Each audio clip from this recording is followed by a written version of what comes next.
தலைமை யாரு? கூட்டணி தலைமை ஸ்டாலினுக்கு போகும். மாத்திருங்கப்பா, சொல்லுவார மாட்டாரா? ஏன்னா பசை இல்லையே.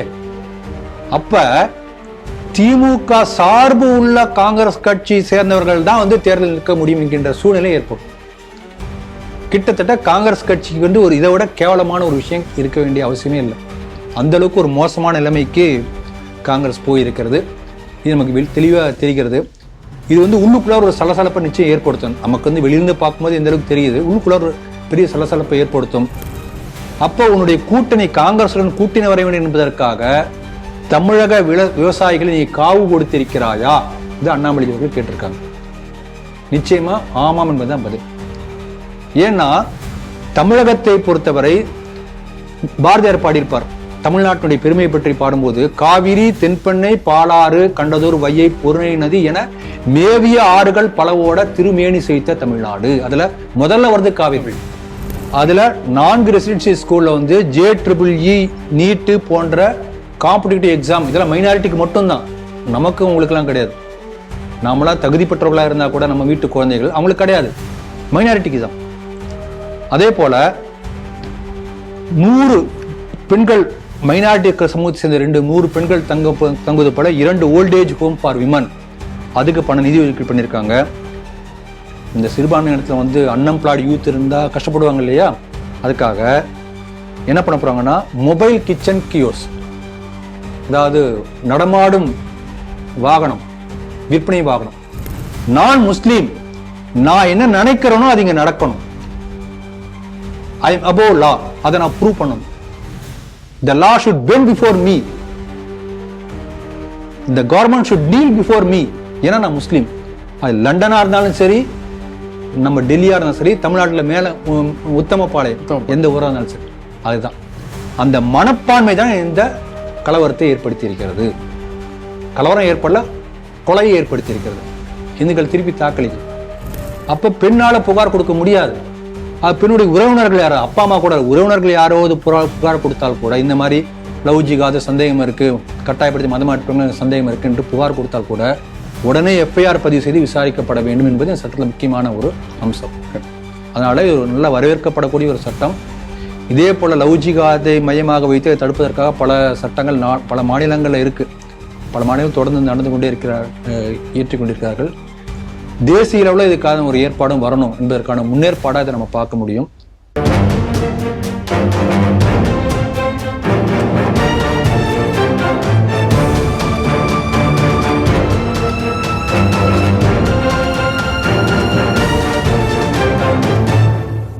ஸ்ரீ டிவி நேயர்களுக்கு வணக்கம். செய்திகள் சிந்தனைகள் நிகழ்ச்சிக்கு உங்களை அன்புடன் வரவேற்கின்றோம். இன்றைய செய்திகள்: காசு இருப்பவர்களை களமிறக்குங்க, காங்கிரசுக்கு திமுக அட்வைஸ். மேகதாது அணை விவகாரம், கூட்டணிக்காக தமிழக விவசாயிகளை காவு கொடுக்கும் திமுக, அண்ணாமலை குற்றச்சாட்டு. கர்நாடக பட்ஜெட்டில் மைனாரிட்டிகளுக்கு அள்ளி வழங்கிய காங்கிரஸ் அரசு. ஹோலி கொண்டாடிய சிறுமி, தந்தையை அடித்தே கொண்ட முஸ்லிம் குடும்பம். மதமாற்ற தடை மசோதாவுக்கு மகாராஷ்டிரா அமைச்சரவை ஒப்புதல்.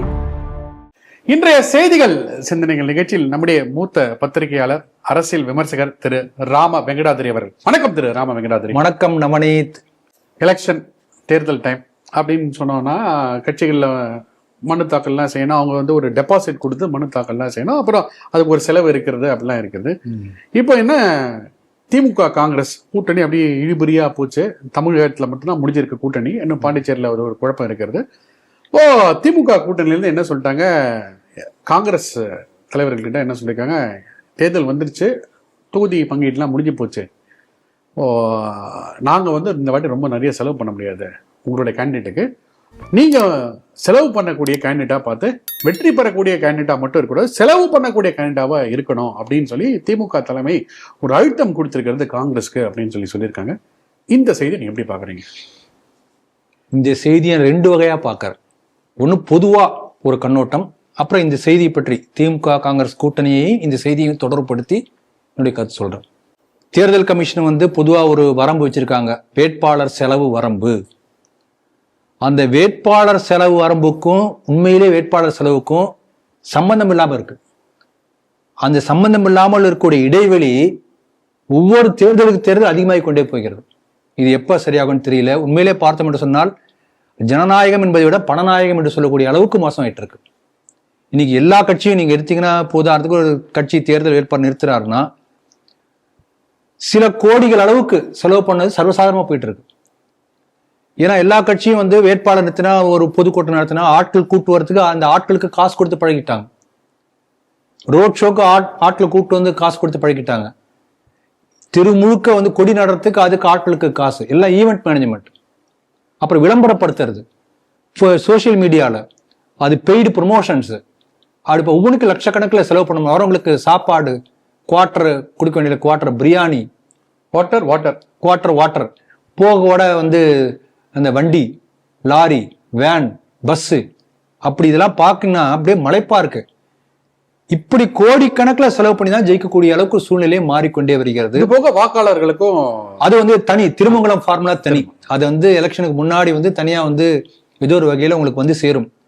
இப்ப முன்னாடி வந்து கோடை காலத்துக்காக எல்லாம் காசு கொடுத்துருக்காங்க. ஏன்னா எலெக்ஷன் சமயத்துல வர வைக்கப்பட்டுள்ளது. ஆமா, எலெக்ஷன் சமயத்துல மே மாசம் நடக்குது, ஏற்கனவே சூடா இருக்கும். எலெக்ஷனால இன்னும் அனல் பறக்குது. அதனால எக்ஸ்ட்ரா ஹீட் ஆறதுனால மக்கள் நலன் கருதி நம்முடைய முதலமைச்சர் முன்கூட்டியே வந்து எல்லாருக்கும் காசு போட்டிருக்காரு. இத்தனை வருஷம் இல்லாம இந்த கோடை காலத்துல மட்டும். அதனால அது தவிர திருமங்கலம் ஃபார்முலா தனியா வரும். இப்படி கோடிக்கணக்கில் செலவு பண்ணக்கூடிய ஒரு தேர்தல் திருவிழாவாக தமிழகத்திலிருந்து ஆரம்பித்து எல்லா மாநிலமும் அப்படிதான் இருக்கிறது. இது ஒரு பக்கம். இப்ப தமிழ்நாட்டுல வந்து தேர்தல் கூட்டணி, காங்கிரஸ் திமுக கூட்டணி ஏற்பட்டு இருக்கிறது. இப்ப என்னன்னா, பசா உள்ளவங்களா பார்த்து வேட்பாளரை நிறுத்துங்க அப்படின்னு சொல்லியிருக்காங்க. பாவம், திமுக கட்சியில காசே கிடையாதுங்க. திமுக கட்சியிலும் காசு இல்லை, இந்த கோபாலபுரம் குடும்பத்திலையும் காசு இல்லை. திமுக உள்ள எல்லா அடிபட்ட தொண்டர், கவுன்சிலர் யார்ட்டையுமே காசு இல்லை. நான் பாருங்க, இப்ப சமீபத்துல கோயம்புத்தூர்ல இருந்து பாலக்காடு போனோம்னா அப்படியே இந்த பக்கம் திரும்பி பார்த்தா ஜி ஸ்கொயர்னு போட்டிருக்கு.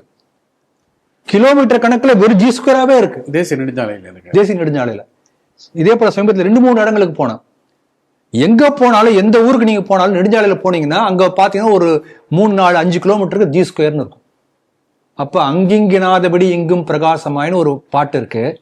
அந்த மாதிரி தமிழ்நாடு முழுக்க அங்கிங்கினாதபடி எல்லா இடத்தையும் ஜி ஸ்கொயர் இருக்கு. அப்ப எவ்வளவு காசு பாருங்க. ஆகவே கவுன்சிலர்ல இருந்து ஆரம்பிச்சு இந்த கட்சியினுடைய உச்சியில உள்ள அமைச்சர்கள், அமைச்சர் பெருமக்கள், முன்னாள் அமைச்சர்கள், முன்னாள் கவுன்சிலர்கள் எல்லாத்தையும் எவ்வளவு கோடிக்கணக்கில் இருக்கு. அப்ப இவ்வளவு பணம் இருந்து இப்ப என்ன பண்றாங்க, இந்த எலெக்ஷன் நிக்கிறதே வந்து மக்களுக்கு சேவை செய்வதற்காக அல்ல. ஏன் அப்படி செலவு பண்றாங்க? இது இன்வெஸ்ட்மெண்ட். இப்ப நீங்க பாத்தீங்கன்னா படிப்பே அப்படி ஆயிடுச்சு. MBBS படிக்கிறான், இல்ல வேற ஏதோ MBA ஒரு பிரஸ்டீஜியஸ் காலேஜ் படிக்கிறான், இன்வெஸ்ட் பண்றாங்க. அப்புறம் பின்னாடி வந்துருமே.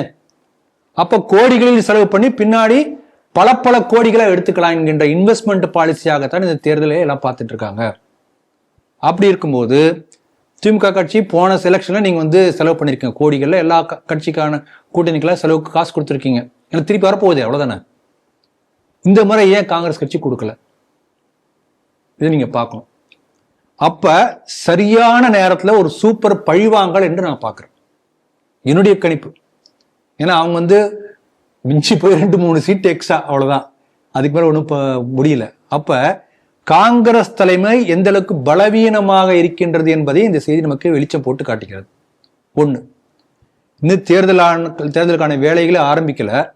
தேர்தல் நெருங்க திமுக கூட்டணி தலைமை மீது காங்கிரஸ் கட்சி தொண்டர்களுக்கு ஒரு நம்பிக்கையின்மை ஏற்படக்கூடிய வாய்ப்பு இருக்கிறது. ஏன்னா இப்பயே ஆரம்பத்திலே பார்த்தாச்சு.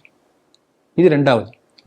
3வது பாருங்க, இப்ப என்ன சொல்லியிருக்காருன்னா, பசையுள்ளவங்களா பார்த்து வேட்பாளர் நிறுத்துங்க அப்படின்னு இப்ப பொதுவா பேசியிருக்காரு.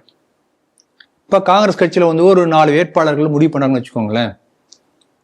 தலைமை யாரு? கூட்டணி தலைமை ஸ்டாலினுக்கு போகும். மாத்திருங்கப்பா, சொல்லுவாரா மாட்டாரா? ஏன்னா பசை இல்லையே. அப்ப திமுக சார்பு உள்ள காங்கிரஸ் கட்சி சேர்ந்தவர்கள் தான் வந்து தேர்தல் நிற்க முடியும் என்கின்ற சூழ்நிலை ஏற்படும். கிட்டத்தட்ட காங்கிரஸ் கட்சிக்கு வந்து ஒரு இதை விட கேவலமான ஒரு விஷயம் இருக்க வேண்டிய அவசியமே இல்லை. அந்த அளவுக்கு ஒரு மோசமான நிலைமைக்கு காங்கிரஸ் போயிருக்கிறது. இது நமக்கு தெளிவா தெரிகிறது. இது வந்து உள்ளுக்குள்ள ஒரு சலசலப்பை நிச்சயம் ஏற்படுத்தும். நமக்கு வந்து வெளியிருந்து பார்க்கும்போது எந்த அளவுக்கு தெரியுது, உள்ளுக்குள்ள ஒரு பெரிய சலசலப்பை ஏற்படுத்தும். அதனால வெளியில வந்து ஒரு வலிமையான கூட்டணி ஏற்படுத்தி விட்டேன் என்கின்ற பிம்பத்தை கட்டமைத்தாலும் கூட இது ஒரு பெரிய கூட்டணிக்குள்ள ஒத்திசைவு ஏற்படாத காரணத்தினால ஒரு இது பாதிப்பை ஏற்படுத்தும் என்று நினைக்கிறேன். ஒரு தமிழ்ல பழமொழி இருக்கும், ஒய்யார கொண்டையா தாழம்பூவா உள்ளுக்குள்ளே இருக்குதான் ஈரும் பேனான்னு சொல்லுவாங்க. வெளியே பார்க்க பலபலன்னு இருக்கும். அதே போல வலிமையான கூட்டணி என்று சொல்லி வெளியே வந்து திமுக தன்னை கட்டமைத்து கொண்டாலும் உள்ளுக்குள்ளே உரசல் ஆரம்பித்திருக்கிறது. போக போக தெரியும். இப்போ நீங்க சொல்லும் போது நீங்க நமக்கே தெரியும் 2019 கம்யூனிஸ்ட் கட்சிகளுக்கு தலா 10 கோடி 15 கோடி திமுக சார்பில் இருந்து கொடுக்கப்பட்டது. அதுக்கு என்ன சொல்றாரு சிபிஐஎம் உடைய தலைவர் என்ன சொல்றாரு, நாங்க பொது வழியில 100 தடவை சொல்லிட்டோம், நாங்க வாங்கின பணம் உண்மைதான், ஆனா அந்த பணம் எல்லாமே திரும்ப திமுக கிட்டே கொடுத்துட்டோம் அப்படின்னு சொல்லி நீங்க சொல்றது பார்த்தா திமுக செலவு பண்ணினா கூட கடைசியில திமுக தான் திரும்ப அது போகுதுதான் அவர் அந்த ஸ்டேட்மெண்ட்டும் சொல்லியிருக்காரு. ஆமா, அதை வந்து அப்படி சொல்லியிருக்காரு அவரு. உண்மைதான், அவங்க நேரடியா கொடுக்க வேண்டியது இல்லை, ஏதோ ஒரு வகையில அப்படி வந்து சேர்ந்துரும். அந்த நம்பிக்கையில தான் இன்வெஸ்ட் பண்றாங்க. அதனால இந்த கூட்டணி என்பது இது வந்து இப்பயே ஆரம்பத்திலே சலசலப்பு ஆரம்பித்திருக்கிறது. போக போக இதனுடைய எந்த அளவுக்கு இதனுடைய வீரியம் நமக்கு தெரிய ஆரம்பிக்கும். கர்நாடகாவுடைய 2023 தேர்தலில் முக்கியமான ஒரு பேசு பொருளாக இருந்தது டிகே சிவகுமாருடைய வாக்குறுதி. என்னன்னா, மேகதூது அணை எந்த காரணத்துல இருந்தாலும் வந்து தடைப்படாது, அது கட்டப்படும் அப்படின்னு சொல்லி சொன்னார். அப்பவும் கூட்டணியில திமுக தான் இருந்தது, இந்தியா கூட்டணியில. இப்போ அதே இந்தியா கூட்டணியில் தொடங்க. ஆனால் இது வரைக்கும் திமுக அது சார்பாக ஒரு கண்டனமும் தெரிவிக்கல.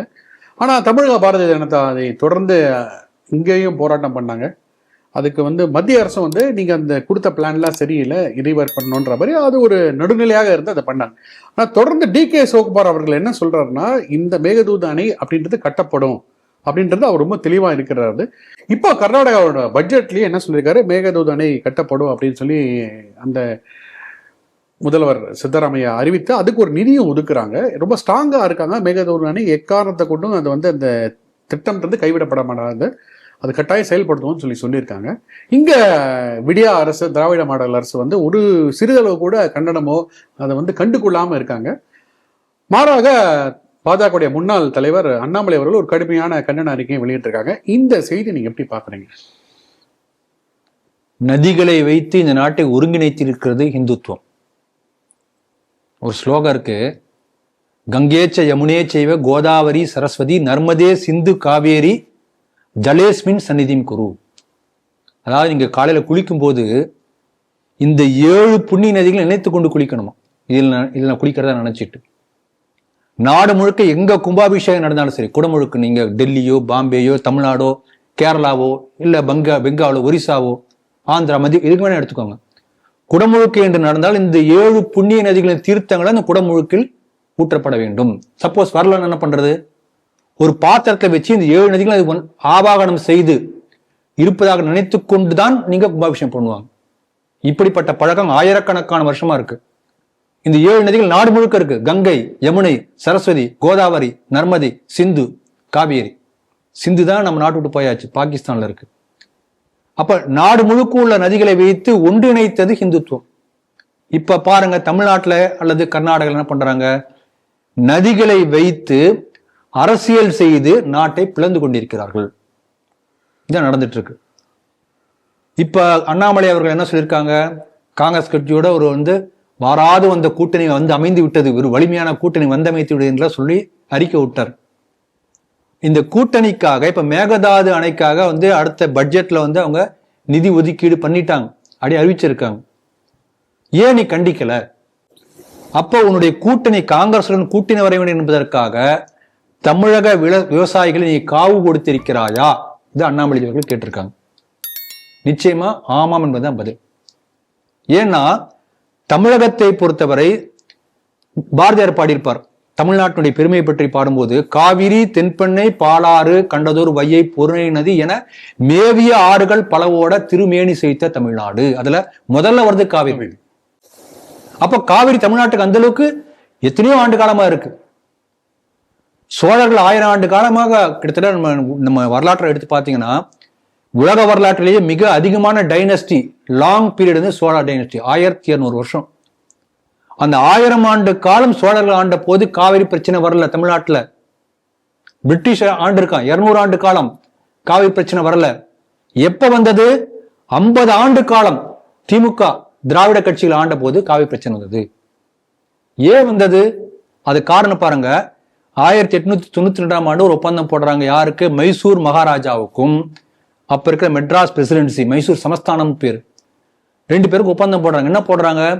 இந்த மைசூர் சமஸ்தானத்து எல்லைக்குட்பட்ட பகுதிகளில் பாயக்கூடிய காவிரி ஆற்றின் குறுக்கே எந்த புதுசா டேம் கட்டுறதா இருந்தாலும் மெட்ராஸ் பிரசிடென்சியை கேட்காம நான் கட்ட மாட்டேன்னு கையெழுத்து போடுறார். இந்த ஒப்பந்தம் எப்ப காலாவதி ஆகுமோ அப்ப 2 பேரும் பேசி திருப்பி ரினியூ பண்ணிக்கணும். சப்போஸ் ரினியூ பண்ணாம விட்டாச்சுன்னா அது காலாவதியான மாதிரி தான் கணக்குன்னு அப்படி அதுல இருக்கு கடைசியா. புரிஞ்சுங்களா? இந்த ஒப்பந்தம் எப்ப காலாவதி ஆகுது? 1970ஆம் வருஷம் கருணாநிதி அவர்கள் முதலமைச்சராக இருக்கும்போது காலாவதி ஆகுது. ரினியூ பண்ணாரா? பண்ணல. எல்லாருக்கும் இது யாருக்கு தமிழக மக்களுக்கு தெரியாது. அப்ப இன்றைய காவிரி பிரச்சனைகளுக்கு காரணமே கருணாநிதி தான். தெளிவா புரிஞ்சுக்கணும். இன்றைய தமிழக தஞ்சாவூர் விவசாயிகளை வயிற்றில் அடித்தது கருணாநிதி தான். தெளிவா புரிஞ்சுக்கணும். அவர் பண்ண துரோகம் தான் இது. தமிழகம் மறந்து போயிட்டாங்க. இது முடிஞ்சதா? அதன் பிறகு கர்நாடகால அவர் அணை கட்டார். ஹேமாவதி என்கின்ற பெரிய அணை கட்டார். அப்ப தமிழக சட்டசபையில கர்நாடகத்திலே ஹேமாவதி அணை கட்டுவதற்கு எங்களுக்கு எந்த விதமான ஆட்சேபனையும் இல்லை என்று கருணாநிதி அவர்கள் பேசியது ரெக்கார்ட் ஆயிருக்கு. இப்போ எடுத்து பாருங்க. தமிழக விவசாயிகளுக்கு வஞ்சித்திருக்கார் பாருங்க. அதன் பிறகு ஹேமாவதி அணை கட்டி முடிச்சாச்சு. கபினி, ஹாரங்கி, சொர்ணாவதி இப்படிப்பட்ட கிளை ஆறுகள், அந்த ஆறுகள் குறுக்கலா நதி குறுக்க அணை கட்டுறாங்க. இதெல்லாம் கருணாநிதி ஆட்சி காலத்தில் நடந்திருக்கிறது. அதுல குறிப்பா அந்த கபினி, ஹாரங்கி, சொர்ணாவதி குறுக்க அணைகளுக்கு மத்திய நீர்வளத்துறைக்கு எந்த விதமான ஒப்புதலும் பெறாமலேயே கட்டுறாங்க. அதை கூட ஆட்சேபமா சொல்லல. ஆகவே தமிழகத்துக்கு முழுக்க முழுக்க துரோகம் செய்து கருணாநிதி தான். காவிரி பிரச்சனை பொறுத்த வரைக்கும் காவிரி சொன்ன நாடகம் ஆடுவார் பாருங்க. காவிரி ட்ரிபியூனல் வந்தது. காவிரி ட்ரிபியூனல் வந்த போது அது நிறைவேற்ற எடியூரப்பா அவர் ஆட்சி காலத்தை அவர் பதவி போறதுக்கு முன்னாடி பண்ணார். அதே போல எப்பெல்லாம் பாஜக ஆட்சி இருந்ததோ காவிரி ட்ரிபியூனல் நீர் வந்தது. எப்பெல்லாம் ஆட்சி பொறுப்பிலே காங்கிரசும் திமுகவும் இருக்கிறதோ அப்போதெல்லாம் காவிரி பிரச்சனை வந்து கொண்டே இருக்கிறது. அப்ப பிரச்சனைக்கு காரணம் யாரு? காங்கிரஸ், திமுக 2 பேரும். இதை வைத்து 2 பேர் அரசியல் செய்து கொண்டிருக்கிறார்கள். இதை வைத்து இந்த பக்கமோ அந்த பக்கமோ 2 பேரும் நாடகம் ஆடிக்கொண்டு மக்களை ஏமாற்றிக் கொண்டிருக்கிறார்கள். காவிரி ட்ரிபியூனல் வந்தது இல்லைங்களா? திமுக ஆட்சியில் அங்கம், மத்தியில காங்கிரஸ் ஆட்சி. அதை கெசட்ல பதிவு பண்ணாதான், கெசட்ல ஏத்தினாதான் காவிரி ட்ரிபியூனல் நடைமுறைக்கு வரும். திமுக கேட்டதா? இல்ல. அதன் பிறகு ஜெயலலிதா அம்மையார் வந்துதான் கெசட்ல ஏத்தினாங்க. எடுத்து பாருங்க, பேப்பரை பாருங்க. ஆகவே காவிரி பிரச்சனையை பொறுத்த வரைக்கும் தமிழகத்துக்கு பச்சை துரோகம் செய்த கருணாநிதி, விவசாயிகள் வயிற்றில் அடித்தது கருணாநிதி, மீண்டும் அதே செயலை செய்து கொண்டிருக்கிறார். அண்ணாமலை அவர் சொன்னது கரெக்ட். அதனால தமிழக விவசாயிகள் நலன் காற்றில் பறக்க விடப்பட்டிருக்கிறது. இவர்களுடைய காங்கிரஸ் உடைய கூட்டணிக்காக காவு வாங்கப்பட்டுக் கொண்டிருக்கிறது என்பது உண்மை. தமிழக விவசாயிகள் புரிந்து கொள்ள வேண்டும். புரிந்து கொண்டால் தமிழகம் காப்பாற்றப்படும். அடுத்த செய்தியும் கர்நாடக அரசு சம்பந்தமான செய்தி தான். குறிப்பா காங்கிரஸ் கட்சி அப்படின்னு சொல்லி பார்த்தோம்னா, சேர்ந்தே இருப்பது காங்கிரசும் சிறுபான்மையரும், சேராமல் இருப்பது காங்கிரசரும் இந்துக்களும் தான். அது தொடர்ந்து சிறுபான்மையரை தாஜா பண்ண வேண்டும் அப்படின்ற ஒரே குறிக்கோள் இருக்கிறது காங்கிரஸ் கட்சி. இல்லை, குறிப்பா சித்தராமையா தலைமையில் இப்ப இருக்கக்கூடிய கர்நாடக காங்கிரஸ் ஆட்சி. நீங்க பாத்தீங்கன்னா பல இடத்துல இந்த வக்ஃப் வாரிய நிலத்துக்கான ஒரு பெரிய பிரச்சனைகள் வந்தப்போ அவர் வாய் திறக்காம இருந்தார். அப்புறம் மத்திய அரசே டைரக்டா இன்வால்வ் ஆகி வந்த செய்தி பார்த்தா, இப்போ மீண்டும் என்ன பண்ணிருக்காங்க, கர்நாடகா பட்ஜெட்ல அள்ளி வீசியிருக்காங்க சிறுபான்மையினர் நலன். குறிப்பா சொல்லலாம் இஸ்லாமியர் நலன் அப்படின்னு சொல்லணும். அதுல உதாரணத்துக்கு எடுத்துட்டோம்னு வைங்களேன், ஒரு 5000 லேப்டாப் இஸ்லாமிய மைனாரிட்டி மாணவர்கள், ஒரு 5000 மாணவர்களுக்கு லேப்டாப் 50 ரூபாய் மடிக்கணினி தரப்படும் அப்படின்னு சொல்லியிருக்காங்க. இஸ்லாமியர்கள் வாழக்கூடிய பகுதி, கர்நாடகம் முழுக்க இருக்கக்கூடிய பகுதியில் கிட்டத்தட்ட 1000 கோடி ரூபாய்க்கு மேம்படுத்தப்படும் அப்படின்னு சொல்லியிருக்காங்க.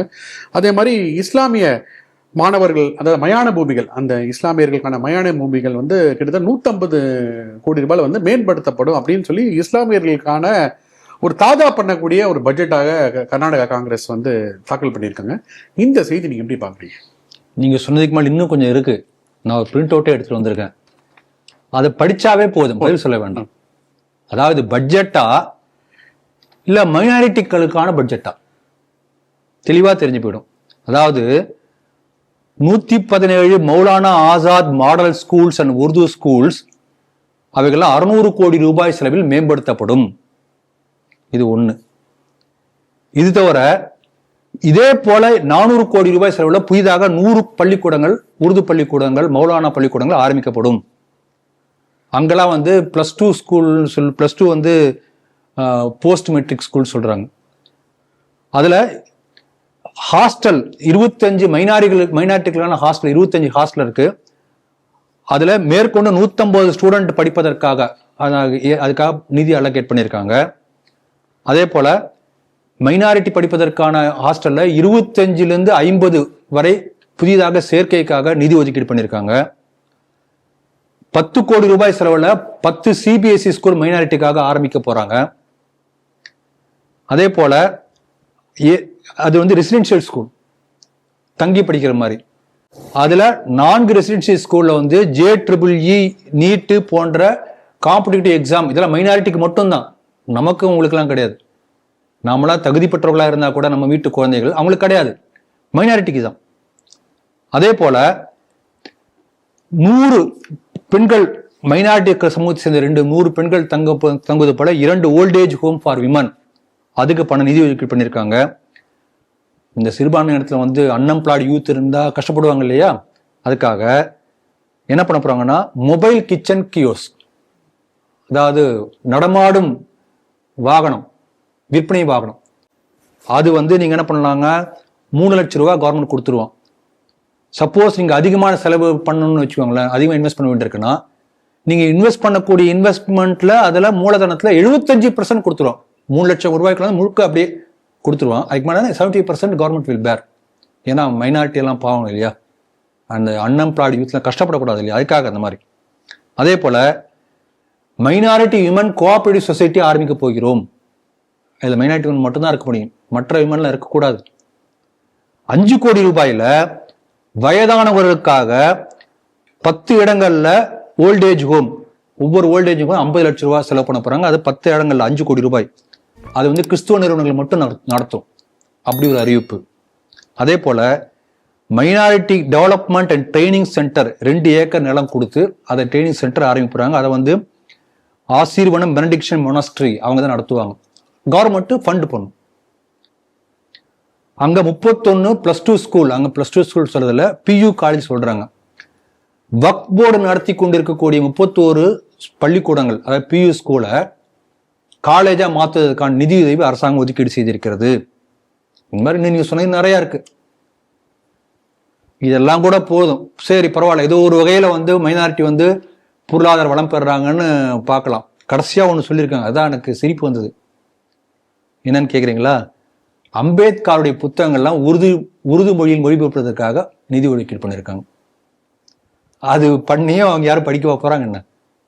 ஆகவே இதெல்லாம் நீங்க என்ன கவனிக்கணும்னா, இந்த கடத்தேங்காயை எடுத்து வழிப்புள்ளியாருக்கு உடைச்சான்னு சொல்லுவாங்க இல்லையா, கிட்டத்தட்ட 2000 கோடிக்கு மேல வந்து இந்த மாதிரி அறிவிச்சிருக்காங்க திட்டங்கள்.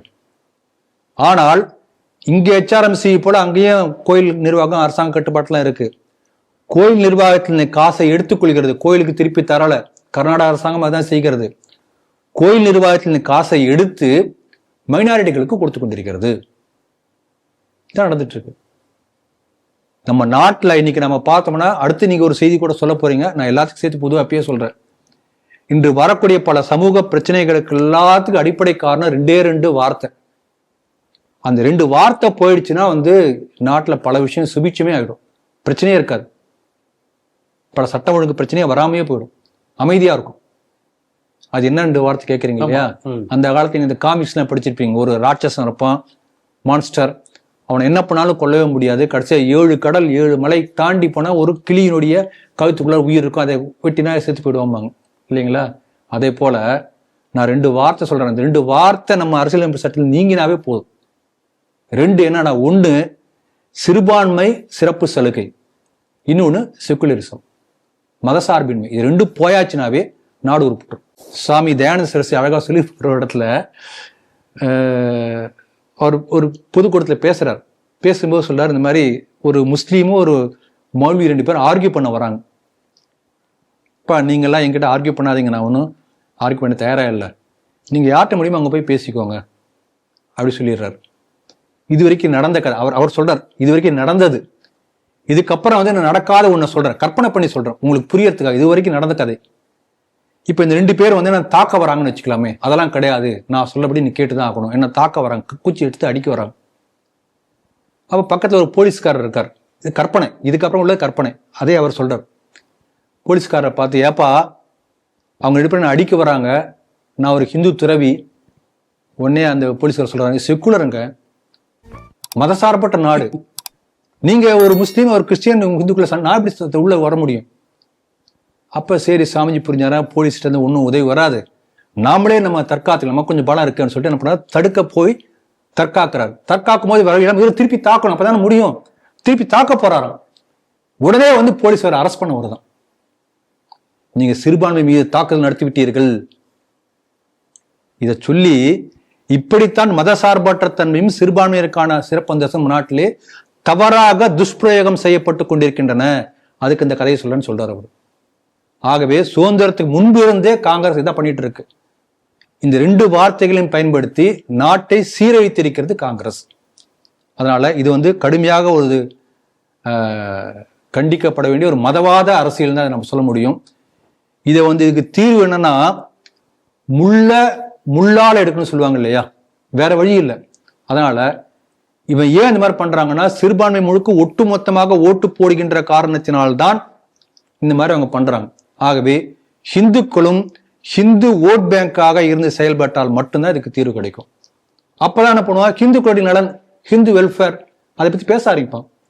ஆகவே ஹிந்து வாக்கு வங்கி உருவாக வேண்டியது காலத்தின் கட்டாயம் என்பதை இந்த செய்தி எனக்கு உணர்த்தியிருப்பதாக நான் நினைக்கிறேன். அடுத்த செய்தி, டெல்லியில ஹோலி பண்டிகை. ஹோலி பண்டிகைன்னா நமக்கே தெரியும், வசந்த காலத்தையே குறிக்கக்கூடிய ஒரு பண்டிகை. ரொம்ப சிறப்பாக வட இந்தியா, மேற்கு இந்தியா, கிழக்கு இந்தியாலாம் கொண்டாடுவாங்க. வண்ணம் பொடிகள்லாம் பூசிக்கொண்டு வண்ணம் கலந்த நீர்லாம் ஒருவருக்கு ஒரு மேலே அடித்து கொண்டு அது வந்து சந்தோஷத்தின் வெளிப்பாடாக கொண்டாடப்படக்கூடியதான் ஹோலி பண்டிகை.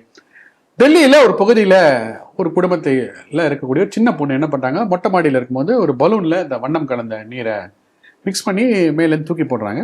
இப்படி தூக்கி போடும்போது அந்த வழியாக ஒரு இஸ்லாமிய பெண்மணி போறாங்க. அவங்க மேலே தவறுதலாக இந்த வண்ணம் கலந்த நீர் படுறது. உடனே என்ன பண்றாங்க, இந்த குடும்பத்தை சேர்ந்தவங்களாம் வந்து கீழே இறங்கி வந்து மன்னிப்பு கேட்குறாங்க. இது வந்து தெரியாம நடந்துருச்சு, வண்ணம் கலந்த நீர் உங்க மேலே போடணுன்றலாம் இல்லை அப்படின்னு சொல்லிட்டு மன்னிப்பு கேட்டாங்க. அதோட முடிஞ்சு போச்சுன்னு சொல்லிட்டு என்ன ஆயிடுறாங்க, இந்த வீட்டில் இருக்கிறவங்க எல்லாம் போறாங்க. அந்த வீட்டில் இருக்கக்கூடிய ஒரு நபர் என்ன பண்றாரு, ஒரு மார்க்கெட்டுக்கு போறாரு. ஒரு அரை மணி நேரம் கழிஞ்சு அந்த நபருக்கு ஒரு ஃபோன் வருது, உங்க அப்பா அம்மா வந்து நாங்கள் தாக்க போறோம், குடும்பத்தார தாக்க போறோம், உடனே வா அப்படின்னு சொல்லி அந்த நபருக்கு ஃபோன் வருது. அந்த பையன் என்ன பண்றான், உடனே வீண்டடிச்சு வீட்டுக்கு போகும்போது பார்த்தா அந்த நபர் அவர் வீட்டுக்கு வந்து பார்க்கும்போது அந்த குடும்பத்தினர்ல வந்து ஒரு கைதிகள் மாதிரி பிடிச்சு வச்சிருக்காங்க, மிரட்டுறாங்க. இவர் சொல்றாரு, நாங்க தான் சொல்லிட்டாங்க, தெரியாம நடந்துச்சு, மன்னிப்பு கேட்டோம், முடிஞ்சு போச்சுன்னு நினைச்சா என்னங்க இப்படி இழுக்கிறீங்கன்னு சொல்லும்போது பேசினே இருக்காச்சு அந்த வாலிபரை கடுமையாக தாக்குறாங்க. ஒரு கட்டத்துல கூர்மையான ஆயுதங்களை வச்சு தாக்கும்போது அந்த வாலிபர் அந்த சம்பவ இடத்துலயே பலியாயிடுறாங்க. குடும்பத்தினர் உடனே என்ன கேட்குறாங்க, விசாரணை எல்லாம் ஓணும் அப்படின்னு சொல்லி போலீஸ் வந்து பார்க்குறோம் அப்படின்னு சொல்லியிருக்காங்க. வெறுமனே ஒரு சாதாரண ஒரு விஷயம், ஒரு வண்ண கலந்த நீர் வந்து தெளிக்கப்பட்டது, போகும்போது மாறுதலாக தெரியாம அப்படி விழுந்ததுக்கு ஒரு பெரிய கலவரமாகி ஒரு உயிர் பலி நடந்திருக்கிறது. இந்த செய்தி நீங்க எப்படி பாக்குறீங்க? இந்த ஹோலி என்பது வசந்த காலத்தை வரவேற்கக்கூடிய ஒரு திருவிழா. நாடு முழுக்க பல இடங்களில் கொண்டாடப்படக்கூடிய ஒரு நல்ல ஒரு விழா. வசந்த காலம் வரும்போது பூக்கள் பூக்கும், வடுமாங்கலாம் அப்பதான் வரும். எல்லா புது வகையான காய்கள், விதைகள், கனிகள்லாம் பூக்க ஆரம்பிக்கக்கூடிய நேரம் இது. அதை வரவேற்பதற்காக கொண்டாடக்கூடிய ஒரு விழா. ஹோலி அன்னைக்கு நான் சாயங்காலம் இந்த நம்ம வேத விஞ்ஞான ஆராய்ச்சி மையம் சார்பாக ஒரு 20 இடத்துல டியூஷன் நடந்துட்டு இருக்கு. அன்னைக்கு சாயங்காலம் லேட்டாக 6 to 8 வரைக்கும் நான் 7:45 அளவுக்கு ஒரு டியூஷன் சென்டருக்கு போனேன். போனோன்னே பசங்களாம் பார்த்தோன்னே, என்ன சார் லேட்டாக வந்துட்டீங்க அப்படிங்கிறாங்க. ஏன்னு கேட்டேன். நீங்கள் முன்னாடி வந்திருந்தீங்கன்னா நாங்கள் ஹோலி பிடிலாம் ரெடியாக வச்சுருந்தோம், உங்கள் மேலே பூசி ஒரு பெரிய ஃபன்னாக நாங்கள் கொண்டாடி இருப்போம் அப்படின்னாங்க. சின்ன பசங்க. அப்போ நம்ம ஊரில் வந்து ஹோலி பிரபலம் கிடையாது, ஆனால் இங்கேயே பசங்களுக்கு அது ஒரு ஃபன், ஒரு ஜாய். அப்படி இருக்கும்போது டெல்லியில் சொல்ல வேணும், இவ்வளோ ஒரு மஜாவாக இருக்கும் இல்லையா, கலர்ஃபுல் ஃபெஸ்டிவல் ஆஃப் கலர்ஸ். அப்ப சமுதாயம் முழுக்க வந்து இந்த ஹோலி பண்டிகை கொண்டாடி கொண்டிருக்கும் போது நீ என்ன பண்ணணும்? You should be a part of that celebration, இல்லைங்களா? அப்படி இருந்தா நீ வந்து ரத்தத்தின் ரத்தம் நகத்தின் நகைன்னா என்னமோ சொல்றாங்களே, இங்க ஒரு பெரிய வசனம்லாம் சொல்லுவாங்க இல்லையா, தொப்புள் கொடி உறவு, அதெல்லாம் ஓகேன்னு ஒத்துக்கலாம். அதை விட்டுட்டு ஏதோ ஒரு சின்ன குழந்தை 11 வயசு குழந்தை மாடியிலேருந்து ஒரு பலூன் போட்டதான், அது வேணுட்டே போடல, இப்போ இந்த பொண்ணு மேல பட்டிருக்கு. சப்போஸ் வந்து 11 வயசு பையன் போட்டிருந்தா கூட வந்து வேணுட்டே போட்டான்னு கூட நீங்க ஒரு லாஜிக் எடுக்கலாம், ஆர்குமெண்ட் சொல்றேன். இது ஒரு பொண்ணு விளையாட்டுக்கு அவங்க அப்பா மேல போன நினைச்சு போட்டிருக்கு, இந்த பொண்ணு மேல விழுந்துடுச்சு, சாரி கேட்டாச்சு. அதன் பிறகும் தகராறு பண்ணுகிறார்கள் என்று சொன்னால் இரும்பு ராடை வச்சு அடிச்சிருக்காங்க. மனுஷங்களா அவங்களாம்? சரியான காட்டு மிராண்டி கூட்டமா இருக்கும் போல். 15-20 பேர் சேர்ந்து ஒரு ஆளை ஒத்தையா போட்டு அடிக்கிறானா என்ன மனசு இருக்கணும் உனக்கு? இப்ப இந்த அடிக்கக்கூடிய இப்ப டெல்லி போன்ற நகரங்கள்ல எல்லாத்தையும் சிசிடிவி கேமரா இருக்கும். சிசிடிவி கேமரால பிடிச்சாங்கன்னா உனக்கு யூல் பி காட், தெரியும், சட்டம் தண்டனை கொடுக்கும். கொலை பண்ணா உள்ள போனோம், கோர்ட்டு கேஸ் இதெல்லாம் நடக்கும். தெரியாதானே அவங்களுக்கு? தெரிந்திருந்தும் அவர்கள் இப்படிப்பட்ட ஒரு வன்முறை வெறியாட்டம் ஆட முடிகிறது என்று சொன்னால், இந்த சட்டம் கொடுக்கக்கூடிய தண்டனையை விட, நான் போன செய்தியில சொன்னேன், சட்டம் கொடுக்கக்கூடிய தண்டனையை விட மைனாரிட்டி சலுகை என்பது மிகப்பெரிய கவசமாக அவர்கள் தங்களை நினைத்துக் கொள்கிறார்கள். இங்க இருக்கிற போலீஸ், நீதி நிர்வாகம் அல்லது கலெக்டர் ஆபீஸ், சட்ட புத்தகங்கள், கான்ஸ்டிடியூஷன், கவர்மெண்ட் எல்லாரையும் விட எங்களுக்கு வலிமையான பாதுகாப்பு இந்த மைனாரிட்டி சிறப்பு சலுகை, அதுக்கு முன்னாடி எல்லாம் வந்து நாங்கள் காப்பாற்றிக்க முடியும் என்பது போல ஒரு எண்ணம் அவங்களுக்கு இருக்கிறதா காரணம்.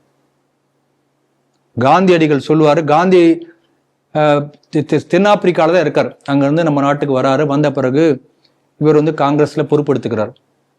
பொறுப்படுவதற்கு முன்பு அவர்கிட்ட சொல்றாங்க, நீங்க நாடு முழுக்க போய் சுற்றுப்பயணம் பண்ணிட்டு வாங்க உங்க அனுபவத்தை. ஏன்னா நீங்க சவுத் ஆப்பிரிக்கால இருந்திருக்கீங்க, அது போல குஜராத்ல இருந்தீங்க, போர்பந்தர்ல.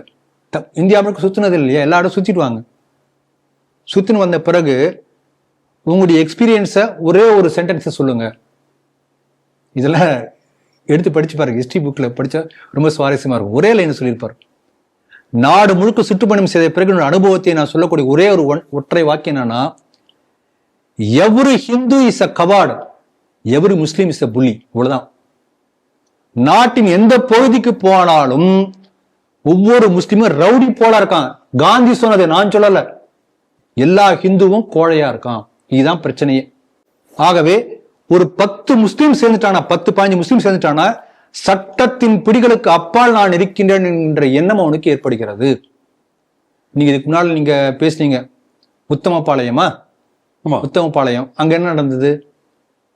சாமி ஊர்வலம். அப்ப இங்க இந்த பாருங்க, இந்த ஹோலி பண்டிகை பிரச்சனை அவனுக்கு கிடையாது. ஹோலி ஒரு பிரச்சனையே கிடையாது. ஹோலியை வைத்து பிரச்சனை பண்றான். நான் முஸ்லீம், நான் என்ன நினைக்கிறேனோ அது இங்க நடக்கணும். ஐ எம் அபோவ் லா, அதை நான் ப்ரூவ் பண்ணணும். The law should bend before me. The government should kneel before me. ஏன்னா நான் முஸ்லீம். அது லண்டனா இருந்தாலும் சரி, நம்ம டெல்லியா இருந்தாலும் சரி, தமிழ்நாட்டுல மேல உத்தமபாளையம் எந்த ஊரா இருந்தாலும் சரி, அதுதான். அந்த மனப்பான்மை தான் இந்த கலவரத்தை ஏற்படுத்தி இருக்கிறது. கலவரம் ஏற்படல, கொலையை ஏற்படுத்தி இருக்கிறது.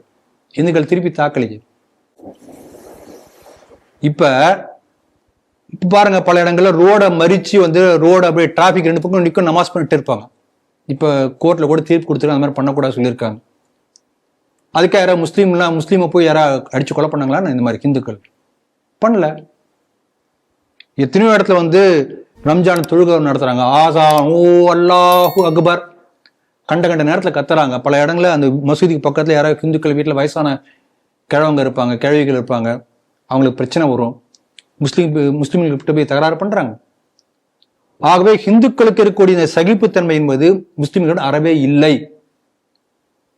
தெளிவா புரிஞ்சுக்கணும். அதே போல இப்ப இந்த சட்டம் இந்த மாதிரி இருக்கு, இந்த மாதிரி சட்டம் தண்டனை கொடுக்கும் அப்படிங்கிற எண்ணெல்லாம் உங்களுக்கு தெரியுமா தெரியாதா? சட்டம் வந்து பாதிப்பு, சட்டம் தண்டிக்கும் என்பது தெரிந்தாலும் கூட ஏன் இப்படி செய்ய முடியும் என்று பார்த்தீங்கன்னு சொன்னால், அவங்களுக்கு வந்து இந்த முஸ்லீம் என்கின்ற அந்த மைனாரிட்டி என்கின்ற அந்த கவசம் வந்து அதை விட பெருசா அவங்களுக்கு நினைக்கிறாங்க. இது ஒண்ணு. ரெண்டாவது, சமுதாயம் வந்து தண்டனை கொடுக்கணும்னு நினைச்சா அது பயப்படும். பல இடங்கள் இப்ப கோத்ரால நீங்க பாருங்க, அது தப்பா சரியாங்கிறது அடுத்த விஷயம். கோத்ராவில் திருப்பி அளித்த பிறகு அங்க எந்த கலவரம் நடக்கல, சரிங்களா? கோயம்புத்தூர்ல பாம்பு பிளாஸ்ட் நடந்தது. அந்த குண்டு வைத்த தீவிரவாதிகளுக்கு அடைக்கலம் கொடுத்து உதவி செய்து ஷோபா டெக்ஸ்டைல்ஸ் துணிக்கடை இன்னைக்கு இருக்கு. அது தெரிஞ்ச உடனே அங்க உள்ள இந்துக்கள் அத்தனை பேரும் புறக்கணித்தார்கள் ஷோபா டெக்ஸ்டைல்ஸ். வியாபாரம் கெஞ்சினா, மன்னிப்பு கேட்டான், கதறினான். அதுதான் அவங்களுக்கு புரியும். ஆகவே நம்ம இந்துக்கள் ஒரு விஷயம் தெளிவா தெரிஞ்சுக்கணும். உங்க வீட்டுக்கு பக்கத்து வீடு, வலது பக்கமோ இடது பக்கமோ எதிர்பக்கமோ பின்பக்கமோ ஒரு முஸ்லீமுக்கு நீங்க வந்து அங்க வர அனுமதித்தீர்கள் என்று சொன்னால் நீங்கள் நிம்மதியாக உங்கள் பண்டிகைகளை கொண்டாட முடியாது. கரெக்டா? எந்த பக்கமும் யாரும் வரக்கூடாது. This language they can understand. இது என்னுடைய கருத்து. அதனால இது நம்ம தெளிவா நமக்கு தரக்கூடிய பாடம் என்னன்னா, ஹிந்து சமுதாயம் ஒருங்கிணைந்து இருக்கணும். அவன் வந்து எல்லாத்தையும் வந்து ஒரு ஒண்ணுமே இல்லாத விஷயத்துக்கு கூட, சட்டத்துக்கு விரோதமான செயல்கள் கூட ஒன்று சேர்ந்துடுறான். நம்ம எல்லாத்துக்கும் நீதி நியாயம் தர்மம் பேசிட்டு நம்ம வந்து பிரிஞ்சு இருக்கோம். ஆகவே இந்துக்கள் தங்களை தற்காத்துக் கொள்வதற்கு ஒன்று சேர்ந்தால் மட்டுமே அவர்கள் பிழைக்க முடியும் என்கிற சூழ்நிலை நாட்டுக்கு வந்தாச்சு. ஏன்னா சட்டமோ நீதிமன்றங்களோ போலீஸோ காவல்துறையோ யாருமே உங்களை காப்பாற்றலை. உங்க ஒற்றுமை தான் உங்களை காப்பாற்றி கொண்டிருக்கிறது. எல்லா ஊரையும் தான் நிலைமை. இந்த படிப்பினையை தரக்கூடிய செய்தியாக இந்த செய்தியை நான் பார்க்கறேன். மகாராஷ்டிர அரசு ஒரு மிக முக்கியமான ஒரு முடிவை எடுத்திருக்காங்க. கேபினெட் ஒப்புதல் கொடுத்துருக்காங்க. என்ன அப்படின்னு சொல்லி பார்த்தோம்னா, மதம் மாற்றம் தடை சட்டம். இல்லை, ஒரு முக்கியமான அம்சம் அவங்க என்ன சொல்றாங்கன்னா வந்து, ஒருத்தர் மதம் மாற விரும்புறாருன்னா ஒரு 60 நாட்களுக்கு முன்னாடி வந்து அரசு அதிகாரிகளுக்கு ஒரு நோட்டீஸ் கொடுத்தணும் அப்படின்னு சொல்லி சொல்றாங்க. சரி, ஓகே, 60 நாள் முன்னாடி நோட்டீஸ் கொடுத்தாச்சு. அதுக்கப்புறம் நான் மதம் மாறிட்டேன்னா 25 நாளுக்குள்ள போய் ரிஜிஸ்டர் பண்ணும். மதம் மாறத்துக்கு முன்னாடி நோட்டிபிகேஷன், மதம் மாறின பிறகு 25 நாட்குள்ள போய் இந்த மதத்துக்கு நான் மாறிவிட்டேன்றத அஃபிடவிட் போட்டு ரிஜிஸ்டர் பண்ணிடணும். அப்படி அவங்க செய்யலைன்னா அவங்க பண்ண அந்த மத மாற்றம் வந்து நல் அண்ட் வாய்ட், அது செல்லுபடி ஆகாது, செல்லாது அப்படின்ற மாதிரி ஒரு சட்டத்தை கொண்டு வந்திருக்காங்க. 2-3 அம்சங்கள் இருக்குது. அதில் குறிப்பா இந்த 2 பாயிண்ட் இன்சிஸ்ட் பண்ணியிருக்காங்க மகாராஷ்டிரா அரசு. இந்த தடை சட்டத்தை நீங்க எப்படி பாக்குறீங்க? குறிப்பாக லவ் ஜிஹாத் என்கின்ற அந்த லவ் பண்ணுவதன் மூலமாக ஹிந்து பெண்களை பலிகடாக்கி மதமாற்றக்கூடிய அந்த கொடூர செயலிலிருந்து ஹிந்துக்களை காப்பாற்றுவதற்காக இந்த சட்டம் கொண்டு வரப்பட்டிருக்கிறது. தெளிவா சொன்னோம்னா, இந்த லவ் ஜிஹாத் பத்தி ஏற்கனவே பலமுறை நம்ம பார்த்திருக்கோம். காதல் என்ற வலையிலே பெண்களை வீழ்த்துவதற்காக திட்டம் தீட்டுறாங்க. எப்படி லவ் பண்ணணும், எந்த மாதிரி பொண்ணை லவ் பண்ணணும், எந்த ஜாதி பொண்ணுகிட்ட எப்படி நடந்துக்கணும், அது ஸ்டெப் 1 என்ன, ஸ்டெப் 2 என்ன, இந்த அளவுக்கு பிளான் பண்றாங்க. அதுக்கு எவ்வளவு செலவாகும், என்ன மாதிரி பைக் வாங்கணும், பைக் எவ்வளவு செலவாகும், டெய்லி செலவுக்கு எவ்வளவு செலவாகும், இப்படி 4 லட்சமா 5 லட்சமா, இந்த பொண்ணை கவர் பண்றதுக்கு 4 லட்சம் செலவாகும், இத்தனை நாள் பீரியட், இப்படி ஒரு ப்ராஜெக்ட் மாதிரி பிளான் பண்ணி அதற்கு ஃபண்ட் அலோகேஷன் செய்யப்பட்டு திட்டமிடப்பட்டு ஹிந்து பெண்கள் காதல் போர்வையிலே வீழ வைக்கப்பட்டு அதன் பிறகு அவர்கள் மதமாற்றப்படுகிறார்கள். இதான் லவ் ஜிஹாத். கேரளா ஸ்டோரியுடைய சுருக்கமே இதுதான். நாடு முழுக்க நடந்துட்டு இருக்கு. இல்லைன்னு சொல்லுவாங்க, ஆனா நடந்துட்டு இருக்கு. பலமுறை CTVல பேசியிருக்கோம். கேரளாவில் இருக்கக்கூடிய பல சர்ச் அமைப்புகளே இதை ஒத்துட்டு இருக்காங்க. அவங்க வந்து இதுக்கு திருமணம்லாம் கொடுத்துருக்காங்க. ஆமா. ஆகவே அந்த லவ் ஜிஹாத் நடைபெறுவதை தடுப்பதற்கு தான் முக்கியமான நோக்கம். அதுல பாருங்க, கட்டாயப்படுத்தப்பட்டு மதமாற்றப்படுவார் என்று தெரிந்தால் என்னன்னா குறைஞ்சபட்சம் 7 ஆண்டு தண்டனை கொடுத்துருவாங்க. இப்ப அந்த பெண் வந்து கேப்டிவ் கொண்டு போய் உள்ள வச்சிருவாங்க. முஸ்லீமா மாட்டா அப்புறம் பேச்சு சுதந்திரம் ஒண்ணுமே இருக்காது, ஒன்றும் பண்ண முடியாது. அப்ப பெண்ணால புகார் கொடுக்க முடியாது. அது பெண்ணுடைய உறவினர்கள் யாரோ, அப்பா அம்மா கூட உறவினர்கள் யாராவது புகார் கொடுத்தால் கூட, இந்த மாதிரி லவ் ஜிஹாத் சந்தேகம் இருக்கு, கட்டாயப்படுத்தி மதமாற்றம் சந்தேகம் இருக்கு என்று புகார் கொடுத்தால் கூட உடனே FIR பதிவு செய்து விசாரிக்கப்பட வேண்டும் என்பது இந்த சட்டத்தில் முக்கியமான ஒரு அம்சம். அதனால இது ஒரு நல்ல வரவேற்கப்படக்கூடிய ஒரு சட்டம். இதே போல லவ் ஜிஹாதை மையமாக வைத்து அதை தடுப்பதற்காக பல சட்டங்கள் பல மாநிலங்கள்ல இருக்கு. பல மாநிலங்கள் தொடர்ந்து நடந்து கொண்டே இயற்றிக் கொண்டிருக்கிறார்கள். தேசிய அளவில் இதுக்கான ஒரு ஏற்பாடும் வரணும் என்பதற்கான முன்னேற்பாடாக இதை நம்ம பார்க்க முடியும். தமிழ்நாட்டில் பாருங்க, சூழ்நிலையை நம்ம வந்து சொல்லவே வேண்டாம். இப்ப சட்டவிரோதமா ஒரு சர்ச்சோ மசூதியோ கட்டினான்னு வச்சுக்கோங்களேன், யாரோ அப்ஜெக்ஷன் பண்ணுறாங்க, நிறைய பார்க்குறோம். இப்போ என்ன தமிழ்நாடு அரசாங்கம், ஸ்டாலின் அரசாங்கம் வந்த பிறகு என்ன பண்ணியிருக்காங்கன்னா, இப்போ நீங்கள் வந்து ஒரு விவசாய நிலத்தில் ஒரு மசூதியோ சர்ச்சோ கட்டிட்டீங்க, இல்லை ஒரு வீடு குடியிருப்பு பகுதியில் வந்து அளவுலியா ஜப கூட ஆரம்பிச்சிட்டிங்கன்னு வச்சுக்கோங்களேன், அது சர்ச்சாக நீங்கள் டிக்ளேர் பண்ணுறீங்க, போர்டு வைக்கிறீங்க.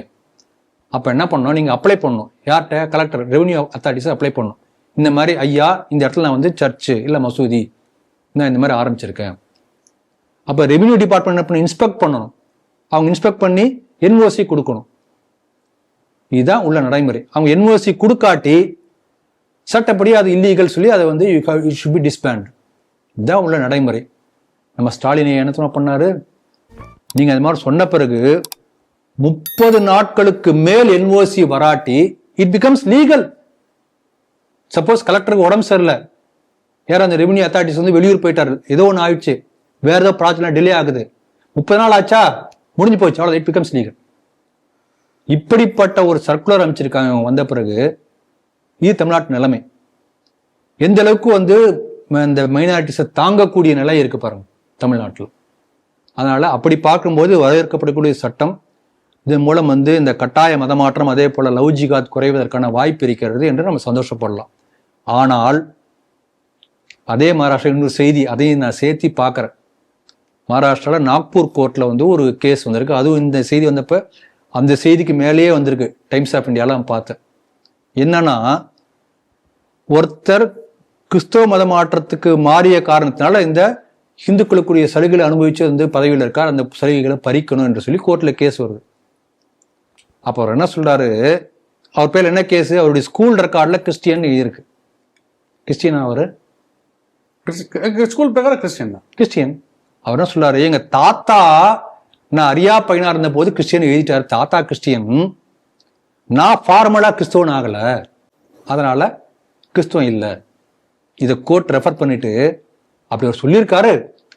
அவர் வீட்டில் வந்து இயேசு கிறிஸ்து படம் இருக்கலாம், இயேசு கிறிஸ்து இது ஸ்டாச்சு இருக்கலாம், அவர் கழுத்துல சிலுவை கூட இருக்கலாம், இதெல்லாம் வச்சு அவர் கிறிஸ்துன்னு சொல்ல முடியாது அப்படின்னு கணம் ஐயா அங்க தீர்ப்பு கொடுத்துருக்காங்க நாக்பூர் கோர்ட்ல. அப்ப சட்டத்தில் உள்ள ஓட்டைகளை பயன்படுத்தி தப்பிப்பதற்கான வாய்ப்புகளும் இருக்கின்றன. நீங்க இந்த மாதிரி சட்டமெல்லாம் போட்டா மட்டும் பத்தாது, கன்விக்ட் ஆகக்கூடிய மாதிரி அல்ல ஓட்ட ஓடசல் இல்லாம பார்த்துக்கணும் என்பது இது ரெண்டையும் ரிலேட் பண்ணி சொல்றேன். அதனால நல்ல முயற்சி, பாராட்டுதல்கள். இந்த கடுமையாக்கப்பட வேண்டும். இந்த மதமாற்ற கட்டாயப்படுத்தி மதமாற்றக்கூடியது அல்ல வெவ்வேறு பொருளுக்கோ கவர்ச்சிக்கோ வேறு புகழறிக்கோ வேற ஏதாவது பணம் காசு பதவி இதை வைத்து மதமாற்றுவது எல்லாமே தடுக்கப்பட வேண்டும். அதற்கு ஒரு முன்னுதாரணமாக இந்த சட்டம் அமையட்டும் என்று சொல்லி வாழ்த்துகிறேன். நன்றி திரு ராம வெங்கடாதிரி அவர்கள். சிடிவியின் செய்திகள் சிந்தனைகள் நிகழ்ச்சி சிடிவியுடைய அபிஷியல் ஃபேஸ்புக் பக்கத்திலும் இன்ஸ்டாகிராம் பக்கத்திலும் யூடியூப் பக்கத்திலும் போஸ்ட் செய்யப்படும். மறக்காம லைக் பண்ணுங்க, கமெண்ட் பண்ணுங்க, ஷேர் பண்ணுங்க. இப்ப நம்ம பேசின 5 செய்திகளும் தனித்தனி செய்திகளாக ஃபேஸ்புக்கிலும் யூடியூபிலும் போஸ்ட் செய்யப்படும். அதையும் மறக்காம லைக் பண்ணுங்க, கமெண்ட் பண்ணுங்க, ஷேர் பண்ணுங்க.